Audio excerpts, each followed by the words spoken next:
this weekend. One thing that I read that I'm very excited about sharing with you is Essential Rogue Trooper Volume 1, Genetic Infantryman. This is a collection written by Gerry Finley-Day with art by Dave Gibbons, Colin Wilson, Cam Kennedy, and Brett Ewins. And it's a collection of early Rogue Trooper stories from 2000 AD. This collection actually is going to be coming out the end of March, but we got an advance copy. So once again, thank you, Tharg, for giving us advanced copies of 2000 AD comics. We really appreciate it. And this was kind of cool because Rogue Trooper is one of those non-dread 2000 AD characters or concepts that I've always been curious about. And this is a really good introduction because it really is just very early stories, world building, setting it all up. And it's a lot of fun. So this character was introduced in 1981. And I have to imagine that the editors at 2000 AD were just looking at the British comic scene and thinking, I know we're a science fiction comic, but kids love World War II comics. Could we just combine the two? And that's what Rogue Trooper is. The basic premise is that it's set on New Earth, which is a planet in the future. That's basically a recreation of our Earth. But it's been ravaged by decades of endless war between the North and the South. And the air has been so polluted by chemical weapons that it's basically uninhabitable. You can't exist and breathe the air without a sort of hazmat suit. So the southern forces, the Southers, invent genetic infantrymen, which are basically what it sounds like, soldiers that were genetically modified to be able to survive the harsh conditions of New Earth. They were all wiped out in a massacre called the Quartz Massacre, except one that remains, the Rogue Trooper.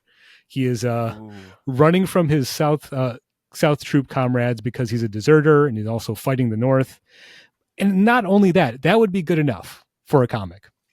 But they had an extra twist in that the GIs, the genetic infantrymen, their brain waves were recorded onto microchips so they could be put into new bodies if they were destroyed. So Rogue Trooper has 3 microchips from some of his fallen comrades that he has with him.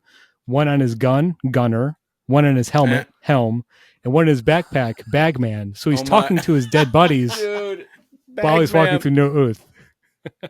Is this the best comic book I've ever heard of in my life? Oh my, it's so perfectly simple. I love it. That's great.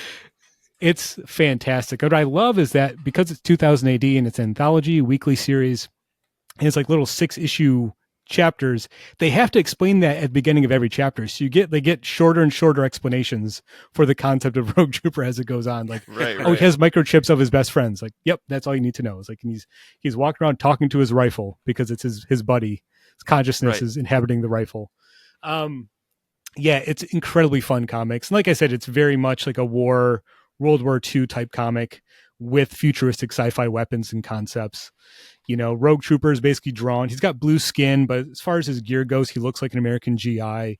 The North forces, they're kind of drawn sort of like fascistic, like Axis forces, and the Allies are kind of the Southers. And they're just fun little short stories. Rogue Trooper's trying to find out exactly what happened to his comrades, why they're all killed in this Quartz Massacre. He's trying to find the traitor general who, was sabotaging the South. Meanwhile, as a deserter, trying to avoid getting caught. There's a bunch of short stories, and there's a longer story toward the end, which is really fun, called All Hell on Dick's Eye Front, which takes place in the South, obviously Dixie. And the Northern forces stage a massive assault on the Southern stronghold.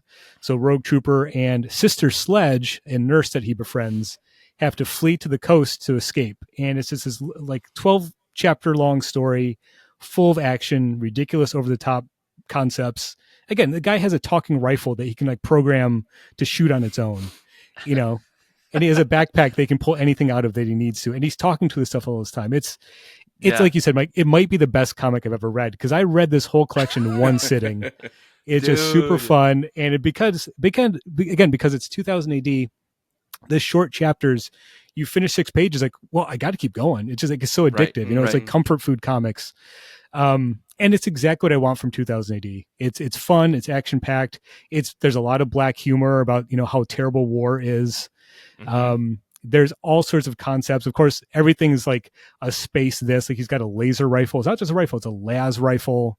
Everything's shortened to military speak. It just, you can tell that George Finley-Day is having a blast writing this stuff. And I mean, you get early Dave Gibbons artwork, which looks amazing. I really like Cam Kennedy, the Dread stuff he drew. So like the artwork is, again, that classic 2000 AD, just like really tight, concise storytelling. I think if you're curious about Rogue Trooper, this is definitely a collection to track down. And again, it comes out in March, so you have time to tell your local shop that you want a copy. I highly, highly recommend it. If you just want some fun, dumb, action-packed war comics, this is a good one. Dude, I'm very excited to check this. I got to change the top of my pile really quick. I think I know what I'm reading next. You've sold me. I mean, especially early Dave Gibbons art, like you've sold me. But like, what a wild concept! I'm totally on board for that.